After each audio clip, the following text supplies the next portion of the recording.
The centurion, known as the centurio in Latin, stood as an essential figure in the Roman army, contributing significantly to the maintenance of battlefield order and the enduring success of Rome's military campaigns spanning centuries. These distinguished officers commanded units of approximately 100 legionaries, assuming multifaceted roles that encompassed task assignment, disciplinary actions, and various administrative responsibilities. Centurions shouldered a wide array of responsibilities, from distributing camp passwords to overseeing prisoner escorts. Their careers could also lead to higher administrative positions within the Roman Empire, but the title Centurion remained intrinsically associated with seasoned veterans bedecked in decorations, exemplifying unwavering courage on the battlefield. According to Roman tradition, the origins of the centurion rank traced back to Rome's earliest armies in the mid-8th century BCE. Under the leadership of the legendary Romulus, these forces consisted of 3,000 men and 30 centurions, each commanding a 100-man infantry unit called a manipulus, complete with its standard or signa. Dionysius of Halicarnassus suggests that the centurion rank originated from the Etruscans and was incorporated into the Roman military by Servius Tullius, the Etruscan king of Rome. The organization of Roman military units underwent transformation over time. By the late 6th century BCE, the army consisted of 2 legions, each comprising 3,000 heavy hoplite infantry, 1,200 light infantry, and 300 cavalrymen. Reforms in the 4th century BCE reconfigured the manipuli into more adaptable military units deployed in 3 lines of troops, reducing the number of infantry under a centurion's command to 30. Consequently, a 4th century BCE legion, or legio, had 150 centurions.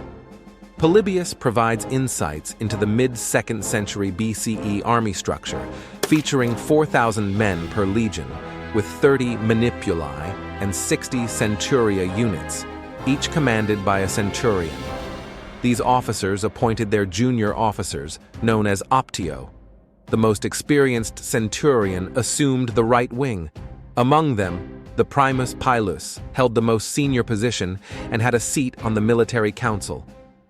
After Marius's reforms in 107-104 BCE, centurions in charge of the right centuria were referred to as prior centurio, while those on the left wing were known as posterior.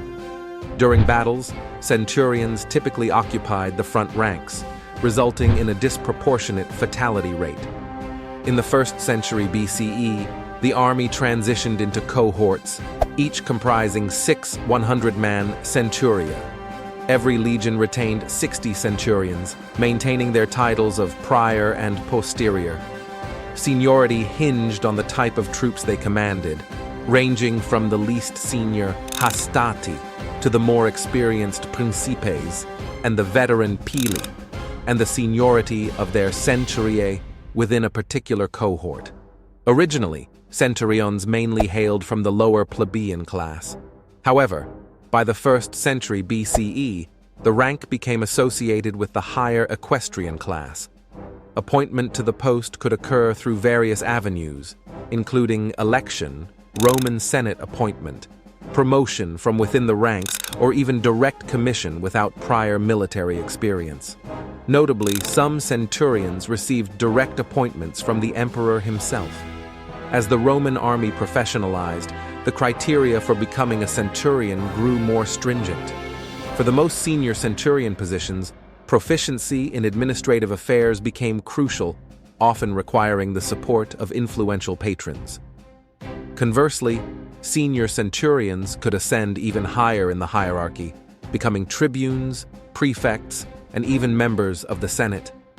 Emperor Maximinus Thrax, a centurion under Caracalla, demonstrated that even the highest positions were attainable in turbulent times. Vespasian's father and grandfather also served as centurions, underscoring the potential for upward mobility within the Roman military ranks. Centurions sported distinctive helmets, typically silver, adorned with a transverse crest of dyed hair or feathers, such as ostrich or peacock plumes. In the imperial period, the crest could run front to back on the helmet. Some early Centurion helmets featured sculpted face guards, or masks resembling horned Silenus. In the later Roman Empire, Centurion helmets bore silver insignia.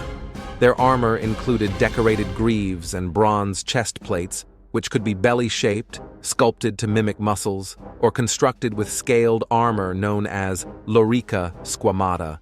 Alternatively, they might wear leather or lightweight, stiffened linen cuirasses known as linothorax. Shoulder guards, protective hanging strips for the upper arms and groin, and neck protectors were common additions. In the 1st century CE, many centurions wore short-sleeved ringmail armor vests. Beneath the armor, they donned tunics, typically white, off-white, or varying shades of red. A cloak, often blue or green with a yellow border, fastened at the front using a brooch or fibula. To signify their rank, centurions carried a 90 centimeters vine-stick cudgel known as the vitis latina. Shields used by centurions during the Roman Republic included the circular clipius and the rectangular scutum. In the imperial period, oval shields were also employed, often matching the type used by the troops under their command. Additionally, centurions adorned themselves with awards received for valor, including heavy necklaces, bracelets, and medallions, affixed to a leather chest harness. During the early Republic, centurions wielded various weapons, often dependent on their rank and personal preference. They could carry a spear and a sword, which hung on the left side, a contrast to legionaries who wore theirs on the right hip. Different swords were employed, with the straight, double-edged xiphos or the curved machera being popular choices. From the 2nd century BCE, the gladius hispaniensis became the preferred sword. This weapon had a length of about 65 centimeters, often featuring a trilobate or hemispherical pommel, and was carried in a silver scabbard suspended from a baltus strap across the shoulder and chest or from a belt. Additionally, centurions could wear a 25 centimeter dagger, often hung horizontally from the belt. Centurions reported to tribunes and assumed responsibilities such as training legionaries, assigning duties, and upholding discipline within the ranks. They were expected to exhibit valor in battle, standing steadfast even in challenging situations. Failure to do so could result in execution. Thus, most centurions garnered respect from their troops through leading by example. In camp, they oversaw the construction of fortifications, trench digging, roll calls, and the issuance of passwords for camp entry.